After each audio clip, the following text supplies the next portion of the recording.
अस्सलाम वालेकुम dear students, कैसे हैं आप लोग। उम्मीद करती हूँ फिट होंगे। ठीक है, ओके। तो आज हम स्टार्ट करने जा रहे हैं फर्स्ट ईयर का यानी 11th क्लास का कौन सा चैप्टर नंबर 2। फर्स्ट चैप्टर हमारा क्लियर हो गया था। अगर उसमें आप लोगों को कोई प्रॉब्लम है, किसी किस्म की कोई कन्फ्यूजन आ रही है या कोई क्वेश्चंस हैं आप लोगों के, तो आप लोग मुझसे पूछ सकते हैं। ठीक है, अब हम स्टार्ट करने जा रहे हैं चैप्टर नंबर 2। चैप्टर नंबर 2 का नाम क्या है? इसका नाम है बायोलॉजिकल मॉलिक्यूल्स। आप अपनी 9th क्लास को रिमाइंड करें। ठीक है, तो आप लोगों ने जो ब्रांचेज ऑफ बायोलॉजी पढ़ी थी ना, ब्रांचेज ऑफ बायोलॉजी। तो बायोलॉजी की जो ब्रांचेस पढ़ी थी उसमें आप लोगों ने कहा था मॉलिक्यूलर स्टडी को हम क्या कहते थे? बायोकेमिस्ट्री कहते थे ना, बायोकेमिस्ट्री के लिविंग ऑर्गेनिजम्स की जब हम मॉलिक्यूलर लेवल पे जाके स्टडी करते हैं तो हम उसको क्या कहते हैं? बायोकेमिस्ट्री। तो सबसे पहली डेफिनेशन आज भी हमने जो करनी है, क्योंकि हमारा चैप्टर का नाम है बायोलॉजिकल मॉलिक्यूल्स, और हमें पता है जब हम मॉलिक्यूलर लेवल पे जाके लिविंग ऑर्गेनिजम्स की स्टडी करते हैं तो उसको हम क्या कहते हैं? बायोकेमिस्ट्री। क्या कहते हैं? बायोकेमिस्ट्री। सो हमारी पहली डेफिनेशन क्या है? बायोकेमिस्ट्री।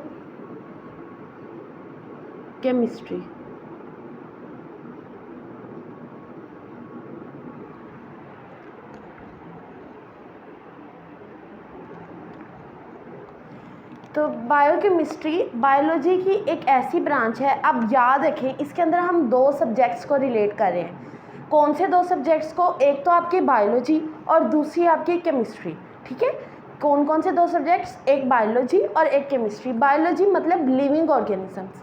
केमिस्ट्री में हम किसी भी चीज़ का कंपाउंड स्टडी करते हैं कि वो किस चीज़ से मिलके बनी है, उसकी केमिकल कंपोजिशन क्या है, कौन से केमिकल्स उसको बनाते हैं, है ना। यही हम स्टडी करते हैं ना केमिस्ट्री में। आप लोगों ने केमिस्ट्री पढ़ते आए हैं अब तक, तो आप लोगों ने ये स्टडी किया उसमें कि कौन सी चीज़ किससे मिलके बनी है, कौन से कंपाउंड्स इसमें प्रेजेंट हैं, और वो कंपाउंड्स आगे क्या प्रोसेस करते हैं, क्या रिएक्शंस करते हैं, है ना। हमने यही पढ़ा है ना। तो हम कहेंगे बायोकेमिस्ट्री क्या है? It is the branch of biology, या आपने 9th में इंटरडिसिप्लिनरी साइंसेज में ये पढ़ी थी, बायोकेमिस्ट्री पढ़ी थी ना। तो इसका मतलब ये रिलेशन भी है किन दो सब्जेक्ट्स का? एक बायोलॉजी का और एक केमिस्ट्री का। ठीक है, तो हम इसकी डेफिनेशन कैसे लिखेंगे? The branch which deals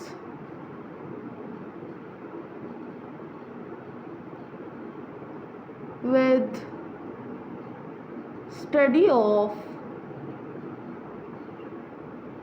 living organisms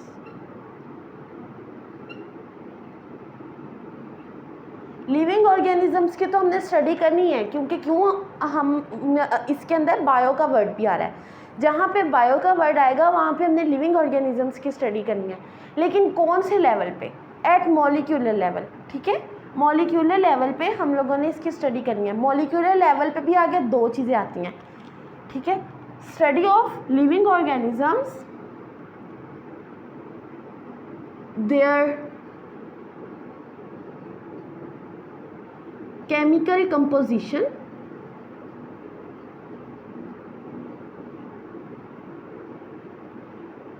and chemical processes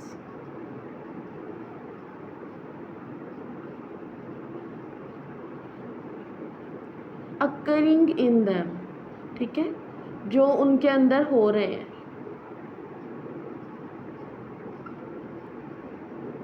अब हमें तो इसमें तीन चीज़ों का पता चलता है। पहली चीज़ क्या है कि लिविंग ऑर्गेनिजम्स की स्टडी है, जिसमें हमने बायो के वर्ड को कवर कर दिया। दूसरी चीज़ आती है केमिस्ट्री। केमिस्ट्री में हमने दो चीज़ें पढ़नी हैं, और दो चीज़ें क्या होती हैं? वो केमिकल कंपोजिशन, राइट, और दूसरी चीज़ है केमिकल प्रोसेसेस।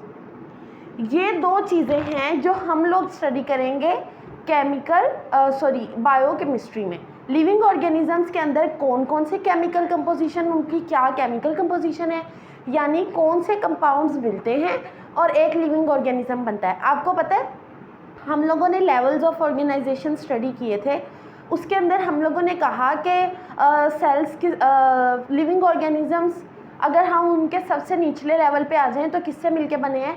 एलिमेंट्स से, ठीक है, एलिमेंट्स से मिलके बने हैं ना। और एलिमेंट्स जो हैं वो मिलके क्या बनाते हैं? कंपाउंड्स या मॉलिक्यूल्स, है ना।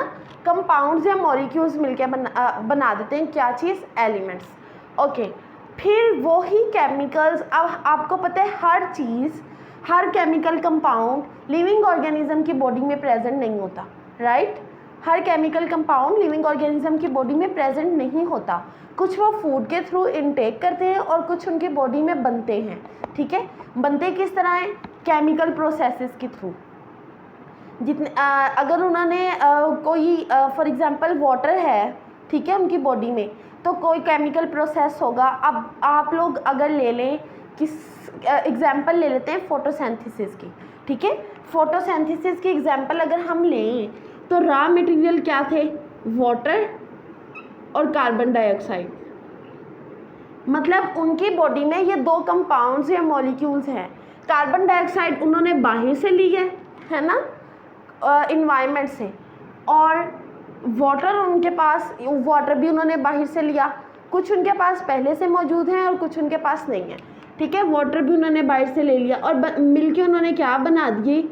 ग्लूकोज, C6H12O6 प्लस ऑक्सीजन, यही बनाए थे ना उन्होंने। अच्छा, अब ये ग्लूकोज भी उनकी बॉडी में आ गया। इसका मतलब ग्लूकोज एक केमिकल रिएक्शन के थ्रू बना है, ठीक है। वो उन्होंने कहीं बाहर से नहीं लिया, वो उनकी बॉडी के अंदर ही बना है। और वो किसके थ्रू बना है? केमिकल प्रोसेसेस के थ्रू, ठीक है। अब बायोकेमिस्ट्री किस चीज़ में हेल्प आउट करती है? हेल्प आउट करती है टू स्टडी एनाटॉमी। क्या हम बायोकेमिस्ट्री को क्यों प्रेफर करते हैं? क्योंकि हमने लिविंग ऑर्गेनिजम्स के अंदरूनी स्ट्रक्चर को, एनाटॉमी अंदरूनी स्ट्रक्चर होता है ना, उसको स्टडी करना है, एनाटॉमी को स्टडी करना है। इसके अलावा फिजियोलॉजी को स्टडी करना है। फिजियोलॉजी क्या होती है? आप लोगों ने पढ़ा हुआ है। फिजियोलॉजी ये होता है कि आप लोगों ने किसी भी चीज़ के फंक्शन को, किसी भी लिविंग ऑर्गेनिज्म का कोई भी ऑर्गन है उसके फंक्शन को आपने स्टडी करना है। हम फंक्शन किसी चीज़ का तभी स्टडी कर सकते हैं जब हमें पता होगा कि वो चीज़ किस चीज़ से मिलके बनी है, ठीक है। फिर हम उनके फंक्शन देखेंगे कि जिस चीज़ से मिलके बनी है वो उससे मिलके क्यों बनी है, ठीक है। जिस तरह आप लोगों के हाथ हैं, उनको फिंगर्स को ग्रिप करने के लिए, मूव करने के लिए, अब देखिए सबसे पहले हम देखेंगे कि ये हाथ ऐसे क्यों अल्लाह ताला ने बनाए हैं। क्यों बनाए हैं? क्योंकि हम दो फिंगर्स को मूव कर सकते हैं, ठीक है, इसलिए इसके अंदर जॉइंट्स हैं। समझ रहे हैं ना बात? तो जब तक हम लोग किसी भी चीज़ का फंक्शन देखते हैं तो हम सबसे पहले उसका स्ट्रक्चर देखते हैं कि इसका स्ट्रक्चर कैसा है। फिर हम उससे अंदाज़ा लगाते हैं कि अच्छा इसका स्ट्रक्चर ऐसे है, इस वजह से ये काम करता है, ओके। तो एनाटॉमी और फिजियोलॉजी की स्टडी के लिए हम बायोकेमिस्ट्री को प्रेफर करते हैं, बायोकेमिस्ट्री को यूज़ करते हैं, ठीक है। अब सबसे पहले हम केमिकल कंपोजिशन की बात कर लेते हैं, ठीक है। केमिकल कंपोजिशन मतलब आपके कंपाउंड्स किससे मिलके लिविंग ऑर्गेनिजम्स बने हैं। तो जो कंपाउंड्स हैं नेचुरली वो दो हैं, ठीक है। कौन कौन से कंपाउंड्स होते हैं? केमिकल कंपाउंड्स की हम पहले बात करें, ओके।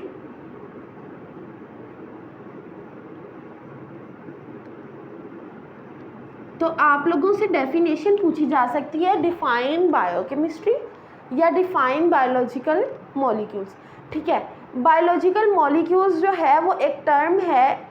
आप लोगों को अब जो मैं टाइप्स बताने जा रही हूँ ना, what are the 2 types of biological molecules, okay. Biological molecules की अगर आपसे कोई टाइप्स पूछे या केमिकल कंपाउंड्स की आपसे कोई टाइप्स पूछे तो वो 2 टाइप्स हैं। एक है ऑर्गेनिक और दूसरा है इनऑर्गेनिक। ऑर्गेनिक कंपाउंड्स और दूसरा क्या है? Inorganic compounds.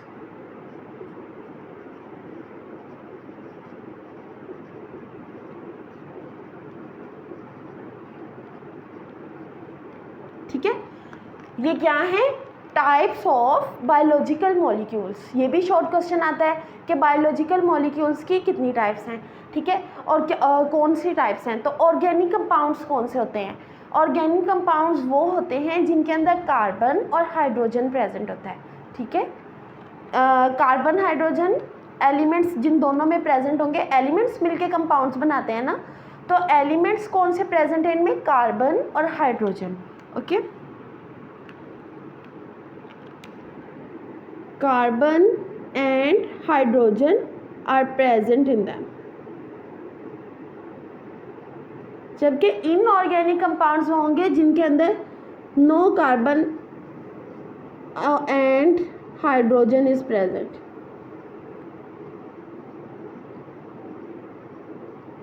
ठीक है।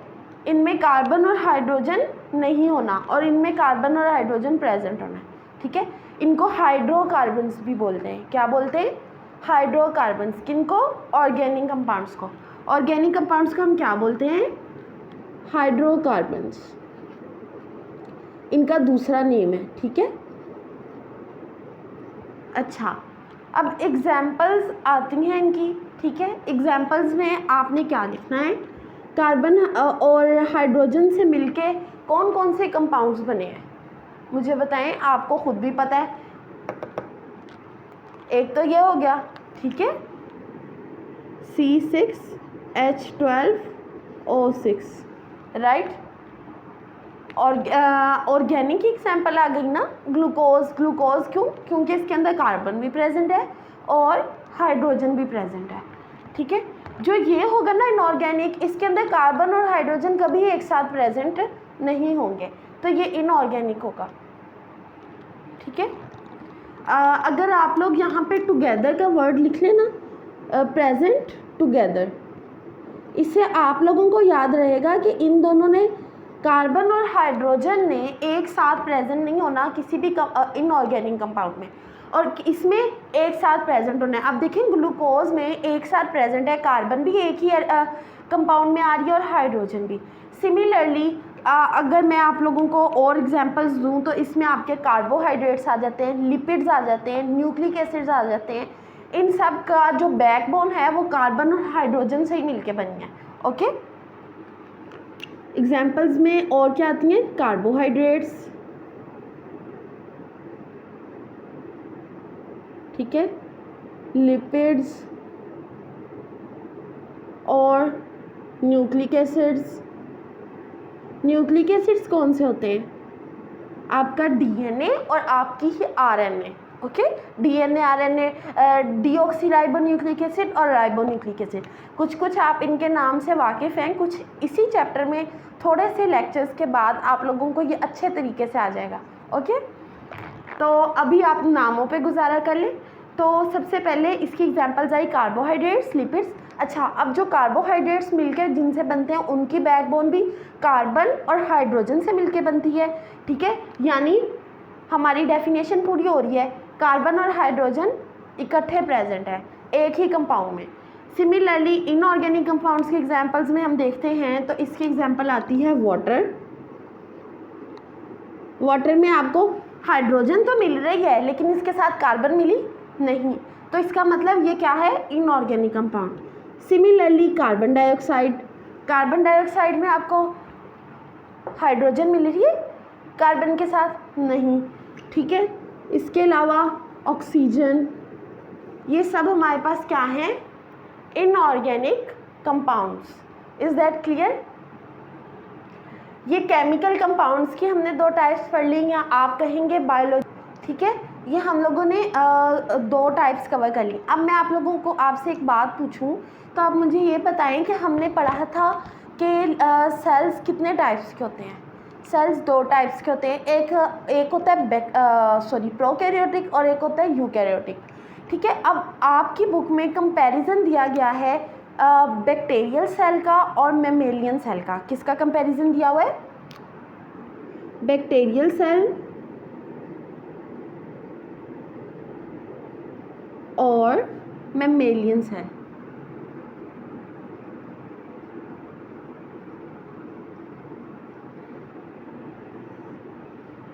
ठीक है।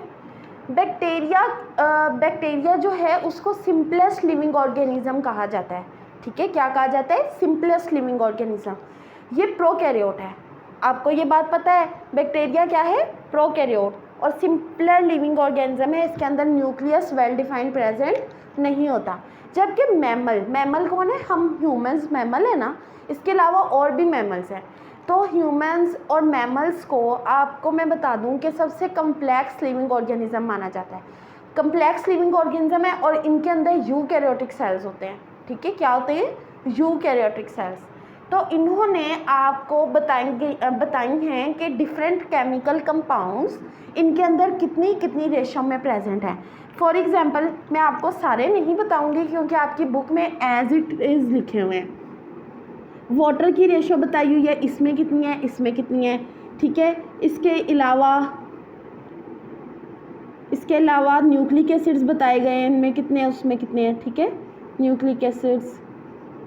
तो ये जो आपका बॉक्स होगा ना, इसको आप लोगों ने पढ़ना है, ये MCQs के तौर पे आता है, ठीक है, ज़्यादातर MCQs के तौर पे आता है, ना शॉर्ट के तौर पे आता है ना लॉन्ग के तौर पे, लेकिन बुरे वक्त का बिल्कुल पता नहीं होता। तो आप लोगों ने इनकी रेशोज़ अच्छे तरीके से याद कर लेनी है, ठीक है। सारी चीज़ें मैमेलियन सेल में ही ज़्यादा होनी है इसकी निस्बत बैक्टीरियल सेल की निस्बत, ठीक है। आपने इसकी एक स्पेसिफिक रेशो याद रख लेनी है। लेकिन जो न्यूक्लिक एसिड है ना, DNA और RNA, वो मैमेलियन सेल में कम होने हैं और बैक्टीरियल सेल में ज़्यादा होने हैं। इसकी क्या वजह है, इसकी वजह ये है, मैंने कहा कि न्यूक्लिक एसिड्स किस में ज़्यादा होने हैं, बैक्टीरियल सेल में, और मैमेलियन सेल में क्या होने हैं, कम होने हैं। ऐसा क्यों है, क्योंकि आपको पता है बैक्टीरियल सेल के अंदर जो DNA या RNA होता है वो इस तरह से डिस्पर्स्ड फॉर्म में होता है, ठीक है, वो एक जगह पे बाउंडेड नहीं होता। जिस तरह यूकैरियोटिक सेल मैं बना दूं तो उसके अंदर ये न्यूक्लियस है, इसी के अंदर DNA प्रेजेंट है, ऐसा ही होता है ना। यूकैरियोटिक सेल में न्यूक्लियस के अंदर DNA प्रेजेंट है, जबकि बैक्टीरियल सेल के पूरे साइटोप्लाज्म में बिखरा होता है क्या, DNA भी और RNA भी। तो इस वजह से बैक्टीरियल सेल में DNA और RNA ज़्यादा प्रेजेंट है as compare to the mammalian cell. ये एक चीज़ थी जो मैं आपको बताना चाह रही थी इस डिफरेंस में, वरना ये बुक से आप स्टडी करेंगे कि कौन सी अमाउंट किस में ज़्यादा है, कितनी अमाउंट कौन कौन से कंपाउंड की किस किस सेल में, इन दोनों सेल्स में प्रेजेंट है। अच्छा, अब यहाँ पे एक क्वेश्चन आएगा आपके जहन में कि बैक्टीरियल सेल में DNA RNA ज़्यादा क्यों होता है, ठीक है, ज़्यादा होता है, और इसमें क्यों। आपको पता है कि बैक्टीरिया जो है 20 मिनट्स में अपनी अमाउंट से डबल हो जाते हैं, 10 टाइम्स, या कह लें आप कि वो क्या कर जाते हैं, रेप्लिकेट। वो क्यों रेप्लिकेट कर जाते हैं, क्योंकि उनके पास DNA RNA इतना ज़्यादा है कि वो इतनी तेज़ी से अपनी कॉपीज़ बनाता रहता है। जबकि मैमेलियन सेल को 24 आवर्स लगते हैं मिनिमम एक सेल को रेप्लिकेट करने के लिए, ठीक है। तो एक सेल जब रेप्लिकेट करेगा मैमेलियन में, तो इसका मतलब उसके पास तो DNA RNA कम अमाउंट में है ना, और एक स्पेसिफिक सिस्टम के थ्रू होता है सारा कुछ, किसमें, मैमेलियन सेल में। जबकि इसमें ऐसा नहीं है, इसमें सारा कुछ एक साथ ही बिखरा पड़ा है और जल्दी जल्दी सारा काम हो जाता है। इसके अंदर एक स्पेसिफिक सिस्टम है, जब सिस्टम के थ्रू काम होता है तो देखिए एक जगह से काम हुआ, फिर अगले डिपार्टमेंट की तरफ गया, फिर अगले की तरफ गया, तो ये थोड़ा टाइम कंज्यूमिंग होता है। जब एक ही इंसान एक ही जगह पे बैठे होंगे, सारे एक ही जगह पे पूरा स्टाफ बैठा है काम करने के लिए, तो वो काम जल्दी जल्दी होता जाएगा। इसलिए बैक्टीरियल सेल के अंदर DNA RNA हम कहते हैं ज़्यादा प्रेजेंट है, इसी वजह से ये बहुत तेज़ी के साथ रेप्लिकेट करता है। जबकि मैमेलियन सेल के अंदर DNA RNA की amount as compare to the bacterial cell क्या है, कम है, और वो टाइम भी लेगा अपने आप को रेप्लिकेट करने में। Is that clear? मैं आपको लास्ट पे रीडिंग करवा दूँगी इसकी आपने टेंशन नहीं लेनी, बस ये मैं आपको समझाना चाह रही थी, ठीक है। अब हमारा कंपाउंड्स वाला काम ख़त्म हो गया। केमिकल कंपोजिशन हमने पढ़ ली, यानी उसमें कंपाउंड्स अब 2 ही कंपाउंड से मिलके बने होंगे, ऑर्गेनिक से भी और इनऑर्गेनिक से भी। यानी लिविंग ऑर्गेनिजम्स के अंदर 2 तरह के कंपाउंड्स प्रेजेंट हैं, एक कौन से, ऑर्गेनिक और एक इनऑर्गेनिक। टाइप्स ही जब दो हैं तो दो ही प्रेजेंट होंगे। तो ठीक है, ये हम लोगों ने केमिकल कंपोजिशन वाला जो एक हमारा मुद्दा था वो हमने कवर कर लिया। अब हम आते हैं केमिकल प्रोसेसेस की तरफ। किसकी तरफ? Chemical processes.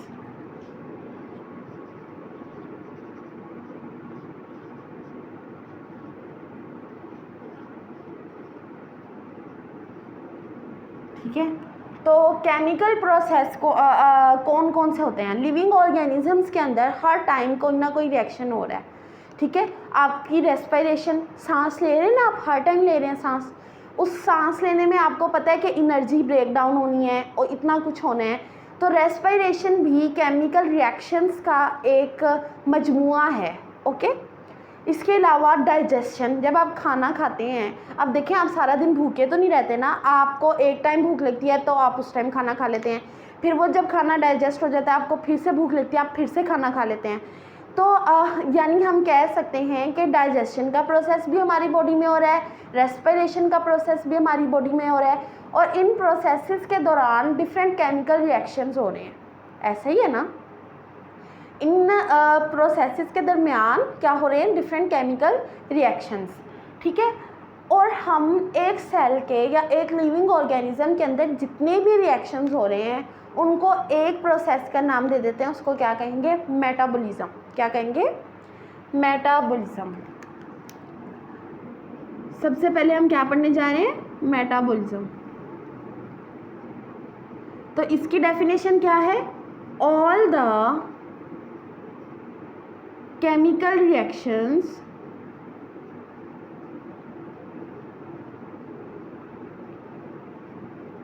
taking place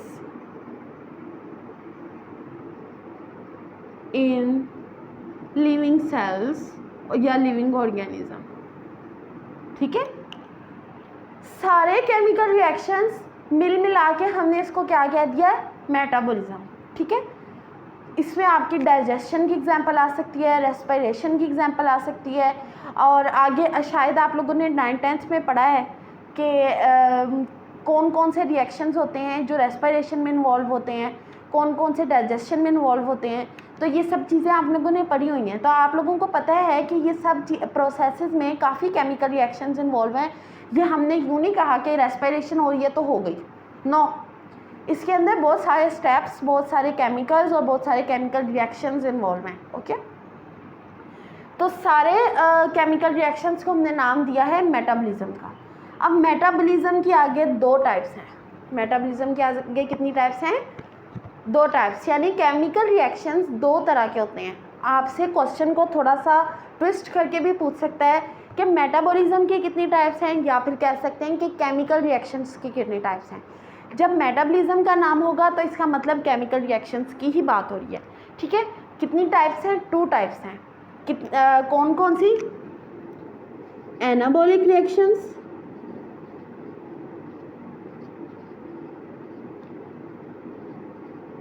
और दूसरा है कैटाबॉलिक रिएक्शंस।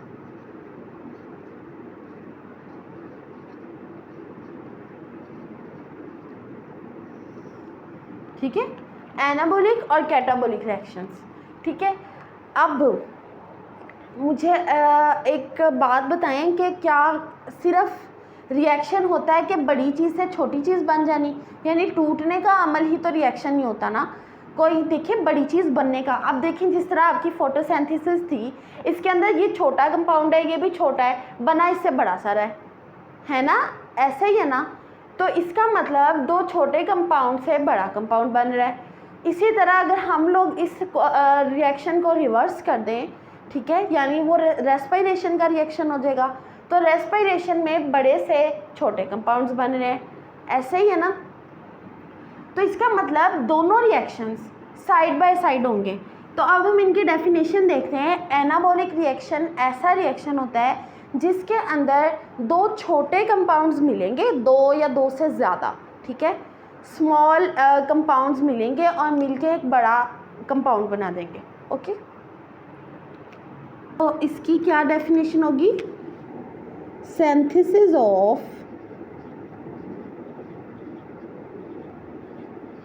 न्यू मॉलिक्यूल और कंपाउंड, ठीक है, molecule, synthesis of new molecule होगी किसमें, एनाबॉलिक में, ठीक है, इसमें नया मॉलिक्यूल या प्रोडक्ट बनेगा। और कैटाबॉलिक में क्या होना है, ब्रेक डाउन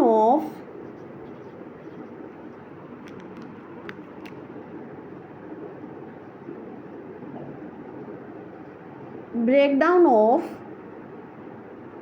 सब्सटेंसेस, ठीक है, इसमें क्या होना है, ब्रेक डाउन ऑफ सब्सटेंसेस होनी है, और इसमें क्या होना है, सिंथेसिस ऑफ न्यू सब्सटेंसेस होनी है, यानी नई चीज़ें बननी है।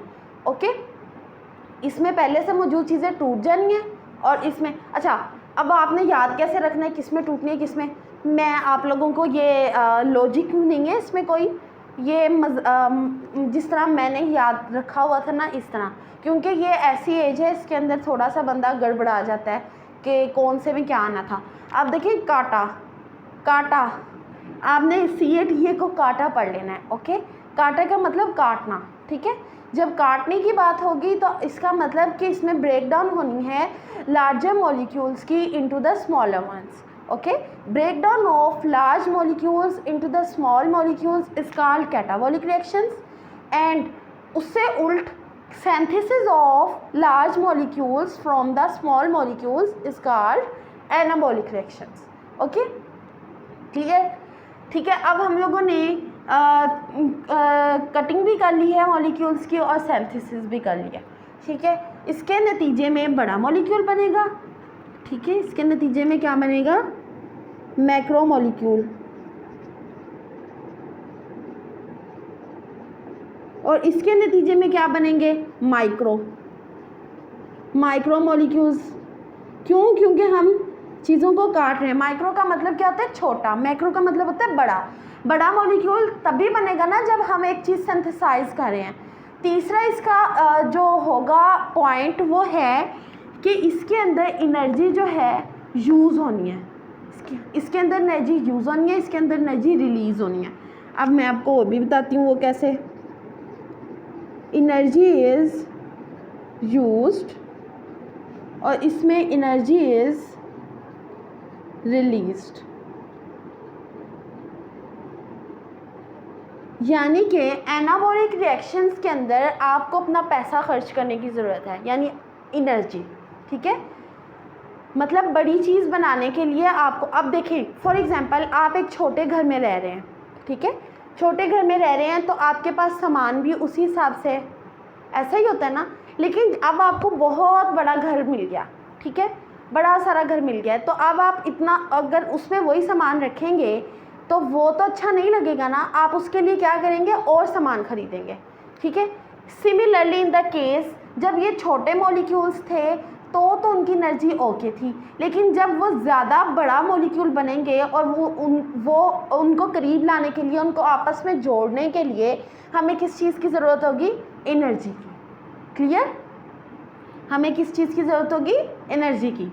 अच्छा, अब वो बड़ा मॉलिक्यूल जब बन गया, अब देखिए एनर्जी, आप लोगों ने एक फिज़िक्स का रूल पढ़ा हुआ है ना कि energy can not be destroyed, है ना, energy can not be formed and not be destroyed, convert होती है एक फॉर्म से दूसरी फॉर्म में, ना वो नई बनती है ना वो ख़त्म हो जाती है, बल्कि कन्वर्ट हो जाती है एक फॉर्म से दूसरी फॉर्म में।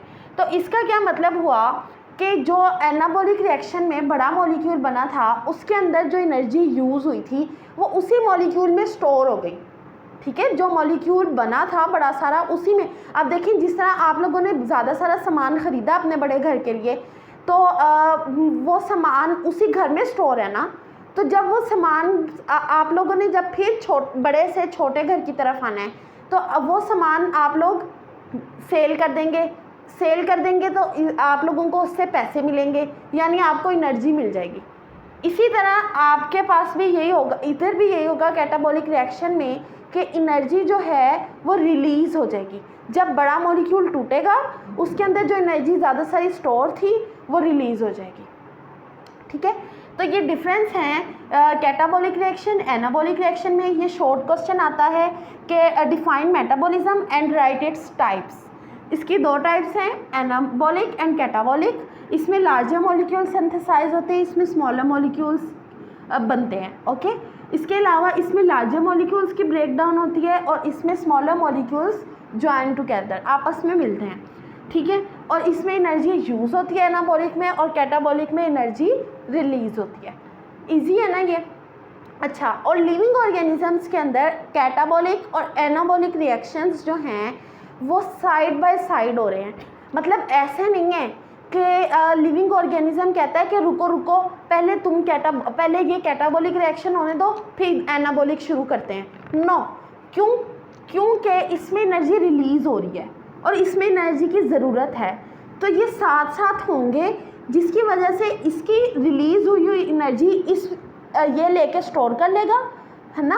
कैटाबॉलिक की रिलीज़ की गई एनर्जी एनाबॉलिक रिएक्शंस वाले स्टोर कर लेंगे, इसकी वजह से एनर्जी का ज़ाया नहीं होगी एनर्जी। तो हम कहते हैं कि जो कैटाबॉलिक और एनाबॉलिक रिएक्शंस हैं वो लिविंग ऑर्गेनिजम्स में साइड बाय साइड हो रहे हैं, ठीक है। जिस तरह फोटोसिंथेसिस और रेस्पिरेशन है, ठीक है, फोटोसिंथेसिस और रेस्पिरेशन है प्लांट्स के अंदर।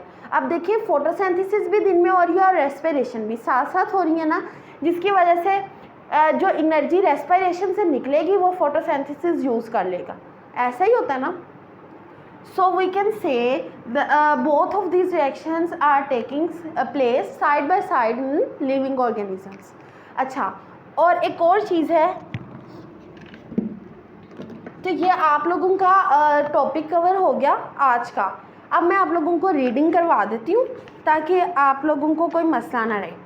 तो पेज नंबर 17 है biological molecules. Introduction to biochemistry. Biochemistry is a branch of biology which deals with the study of chemical components and chemical processes in living organisms. A basic knowledge of biochemistry is essential for understanding anatomy and physiology. यानी biochemistry की knowledge हमें क्यों ज़रूरत थी? क्योंकि हमने anatomy को भी स्टडी करना था और फिजियोलॉजी को भी, ठीक है। एनाटमी मतलब इंटरनल स्ट्रक्चर्स हम तब तक नहीं पढ़ सकेंगे जब तक हमें पता नहीं होगा ये कौन से कंपाउंड से मिलकर बने हैं, ठीक है। Okay, all of the structures of an organism have biochemical organisations. सब स्ट्रक्चर्स जो लिविंग ऑर्गेनिजम्स के अंदर प्रेजेंट हैं, फॉर एग्जांपल अगर वो सेल्स हैं, अगर वो ऑर्गेनल्स हैं, ठीक है, उनके वो बायोकेमिकल ऑर्गेनाइजेशन होती है उनमें, यानी कि उनके अंदर ऐसे कंपोनेंट्स, ऐसे कंपाउंड्स प्रेजेंट है जो उनको एक ऑर्गेनल बना रहा है या अरेंज होके वही कंपाउंड्स उनको सेल बना देते हैं। समझ आई? कंपाउंड्स अरेंज हो रहे हैं और फिर एक ऑर्गेनल बन रही है, फिर वो ऑर्गेनल्स अरेंज होके क्या बनता है? एक सेल। इसका मतलब एट द बेसिक लेवल हम देखें तो क्या अरेंज हो रहे हैं? कंपाउंड्स। इसलिए उन्होंने कहा है, आपकी बुक में कहा गया है कि structure of an organism have biochemical organization. Clear? For example photosynthesis, respiration, digestion, muscle contraction can all be described in biochemical terms. क्यों? क्योंकि इनके अंदर केमिकल प्रोसेसेस भी हो रहे हैं, इन सब प्रोसेसेस के अंदर जो इन्होंने बताया, और ये सब किससे मिलकर बने हैं? कंपाउंड से। इसके अलावा all living things are made of certain chemical compounds which are generally classified as organic and inorganic compounds। इसका मतलब ये हम लोग को किस पे आ गए हैं? Types of biological molecules. Okay, तो आप इधर हेडिंग भी दे सकते हैं, types of biological molecules.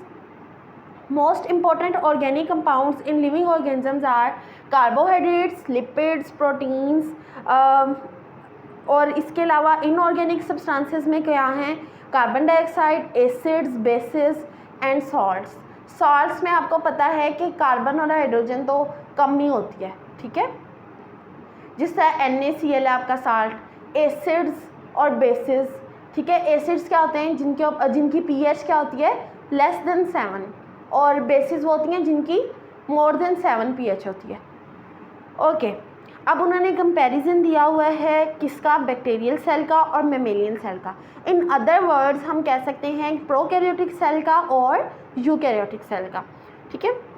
Water दोनों में 70% है। आपको पता है वाटर तो बहुत ज़रूरी है, चाहे वो हम हो चाहे वो बैक्टीरिया हो। ओके, दोनों में 70% है, ये तो आप लोगों को याद हो गया, अभी हो गया ना। इसके अलावा प्रोटीन्स बैक्टीरिया में 15% हैं और मेमेलियन सेल में 18% हैं। क्यों? क्योंकि मेमेलियन सेल के अंदर एक्टिविटीज़ ज़्यादा हैं, ठीक है, और मेमेलियन सेल थोड़ा बड़ा भी होता है as compare to bacterial cell, ठीक है। तो इस वजह से उसके अंदर प्रोटीन्स भी ज़्यादा हैं। कार्बोहाइड्रेट्स बैक्टीरिया में 3% है, मेमेलियन सेल में 4% है। डीएनए इसके अंदर बैक्टीरिया के अंदर कितना है 2%, जबकि उसमें कितना है मेमेलियन सेल में 3%। मैंने आपको वजह बता दी थी क्यों ज़्यादा होता है, क्योंकि उसके अंदर डिस्पर्स्ड फॉर्म में होता है और इसके अंदर इनक्लोज्ड इन द न्यूक्लियस होता है। ज़्यादा जगह होगी तो ज़्यादा डीएनए, कम जगह होगी तो कम डीएनए, ये आप यूँ याद रख लें, ओके। आरएनए होता है 6% बैक्टीरियल सेल में, जबकि मेमेलियन सेल में 1.1%। ओके, अदर ऑर्गेनिक मॉलिक्यूल्स पता है ना कौन से होते हैं, कार्बोहाइड्रेट्स वगैरह, वो दोनों में 2% हैं। इनऑर्गेनिक मॉलिक्यूल्स दोनों में 1% है। तो ये बहुत बहुत बहुत ज़्यादा इजी है याद करना, ठीक है। तो आप लोगों ने ये याद करना है हर सूरत, ताकि आप लोगों को MCQs अगर कोई आता है या कोई शॉर्ट क्वेश्चन आता है तो आप लोगों को बिल्कुल मुश्किल ना, ख़ासकर वो लोग जिन्होंने MD कैट की तैयारी करनी है, वो अपनी बुक की एक इतनी सी लाइन भी ना छोड़ें और टेबल्स को तो अच्छे तरीके से रटे लगाएं, ठीक है। अच्छा, the survival of an organism depends upon its ability to take chemicals from its environment and use them to make chemicals to its living matter. मतलब कि लिविंग ऑर्गेनिज्म, एक लिविंग ऑर्गेनिज्म तभी सर्वाइव करता है अगर उसके पास एबिलिटी है कि वो इन्वायरमेंट से भी अपनी रिक्वायरमेंट के मुताबिक कोई ना कोई कंपाउंड ले सके, और इसके अलावा वो जो कंपाउंड लेता है उससे अपने न्यू कंपाउंड्स भी बना ले, ठीक है। जिस तरह इसने प्लांट ने क्या किया था, वाटर भी ले लिया था, कार्बन डाइऑक्साइड भी ले ली थी, मतलब इसके अंदर एबिलिटी है कि वाटर भी ले सके और कार्बन डाइऑक्साइड भी ले सके इन्वायरमेंट से, और इन दोनों को यूज़ कर सके, किस लिए, अपनी न्यू केमिकल कंपाउंड बनाने के लिए, for its survival. Is that clear? Okay, next है, for this reason cells of every organism constantly taking in new substances and changing them chemically in various ways. इसी वजह से कि वो सर्वाइव करना चाहते हैं, तो वो कॉन्स्टेंटली, मतलब मुसलसल बाहर इन्वायरमेंट से भी वो केमिकल कंपाउंड्स ले रहे हैं और उनको केमिकली चेंज कर देते हैं। केमिकली कैसे चेंज करना होता है, मतलब इसकी सिर्फ फिज़िक नहीं चेंज होती है, मतलब दिखने में चेंज नहीं होता, इसके अंदर सारी चेंजिंग आ जाती है। मतलब कार्बन डाइऑक्साइड और वाटर से ग्लूकोज बन रहा है, तो ये केमिकल चेंज है, okay. Building new cellular materials and obtaining energy for their needs, और इनको इससे क्या मिलती है, energy. Life of an organism depends upon the ceaseless chemical activities in its sales.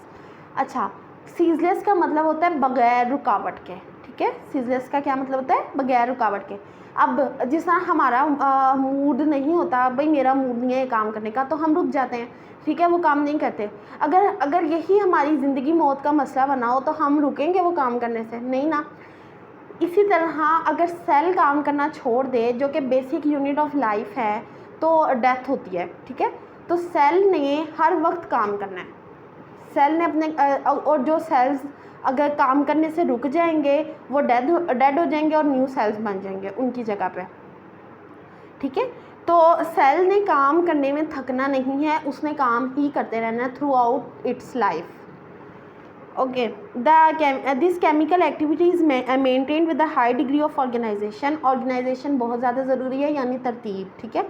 किसी भी काम, लिविंग ऑर्गेनिज्म आप देखिए, एक लिविंग ऑर्गेनिज्म दिखने में इतना मैसी नहीं है, कितना ऑर्गेनाइज्ड दिखता है हमें, कि उसका सर ऊपर लगा हुआ है, टांगे हैं, ठीक है, बाजू हैं, तो एक प्रॉपर जगह पे हर चीज़ अरेंज्ड है।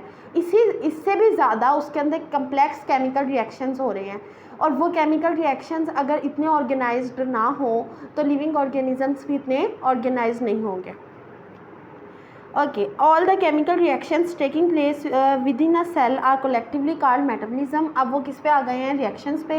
उन्होंने कहा है ऑल द केमिकल रिएक्शंस जो एक लिविंग सेल में हो रहे हैं उनको कलेक्टिवली, उनको मजमूई तौर पे हम क्या कह देते हैं, metabolism, okay. Metabolic processes are characterized as anabolism and catabolism. इनको कैरेक्टराइज किया गया है दो रिएक्शंस में, एक कैटाबॉलिक और एक एनाबॉलिक रिएक्शन।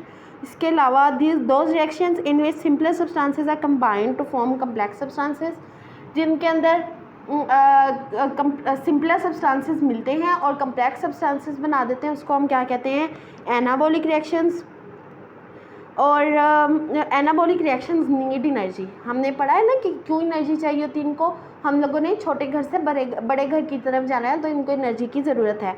ओके, तो इसके अलावा anabolic and catabolic reactions go hand in hand. Hand in hand का मतलब होता है एक साथ चल रहे हैं, मतलब साथ साथ चल रहे हैं, रुका नहीं हुआ कि तुम एनाबॉलिक पहले हो जाए कैटाबॉलिक पहले हो जाए, नो, साथ साथ चल रहे हैं।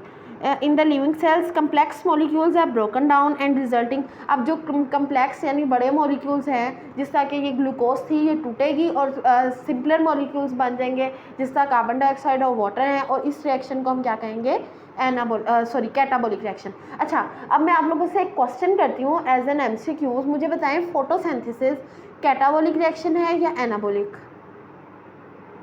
सिमिलरली मुझे अब ये बताएं कि रेस्पिरेशन कैटाबॉलिक रिएक्शन है या anabolic.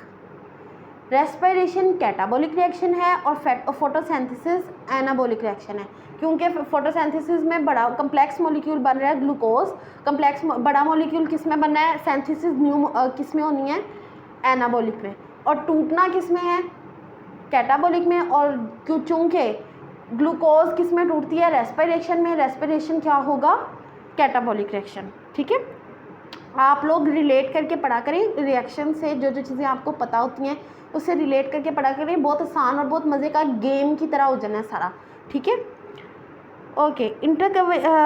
इंटरकन्वर्जन्स of carbohydrates, proteins and lipids that occur continuously in living cells. अच्छा, इंटरकन्वर्जन्स का क्या मतलब होता है कि कार्बोहाइड्रेट्स कन्वर्ट हो रहे हैं किसी ना किसी और में चीज़ में, इसके अलावा लिपिड्स, प्रोटीन्स, ये आपस में एक दूसरे में कन्वर्ट हो रहे हैं। ठीक है, इंटर कन्वर्जन्स हो रही हैं इनकी, तो ये तकरीबन हर टाइम हो रहा है in the body of living organism. ठीक है, ये कोऑर्डिनेटेड कैटाबॉलिक और एनाबॉलिक एक्टिविटीज़ होती हैं। कोऑर्डिनेट का ये मतलब होता है कि ये एक दूसरे का साथ दे रही होती हैं, एक दूसरे के साथ चल रही होती हैं। ओके, सो आज के लेक्चर में कोई क्वेश्चन या कुछ भी कन्फ्यूजन हो तो मुझे इन द कमेंट सेक्शन बता दीजिएगा, मैं आप लोगों की वो कन्फ्यूजन क्लियर कर दूँगी। फ़िलहाल नेक्स्ट लेक्चर तक के लिए अल्लाह हाफ़िज़।